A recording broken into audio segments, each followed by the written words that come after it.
पृथ्वीराज चौहान आखिरी हिंदू राजा हुए। क्या बोला तूने? इनके हिसाब से पृथ्वीराज चौहान भारत के अंतिम हिंदू राजा थे, तो महाराणा प्रताप, राणा संगा और शिवाजी जैसे राजा जो कि पृथ्वीराज चौहान के बाद आए वे हिंदू राजा नहीं थे।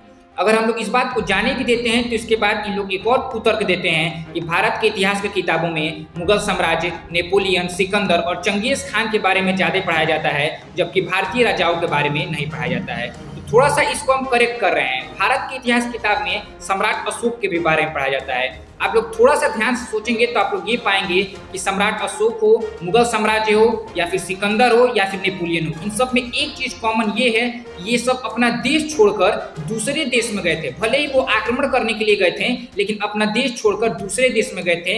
इससे ये हुआ कि अलग अलग देश के इतिहासकारों ने इनके बारे में लिखा और इनके बारे में ज्यादा साक्ष्य और प्रमाण भी मिले, जिसके वजह से इनके बारे में हम लोग को जानकारी भी ज्यादा मिली। अशोक ने तो शिलालेख भी करवाया, यहाँ भारत से लेकर अफगानिस्तान तक पूरा अशोक का राज्य था।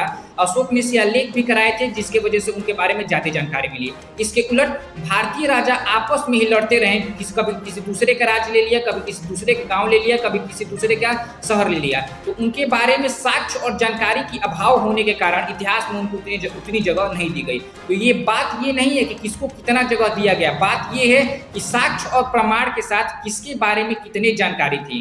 वैसे भारत के अंतिम हिंदू राजा हेमचंद्र विक्रमादित्य थे, जिनको हेमू के नाम से भी जाना जाता है। वैसे सब्सक्राइब का बटन नीचे है, दबाना मत भूलिएगा।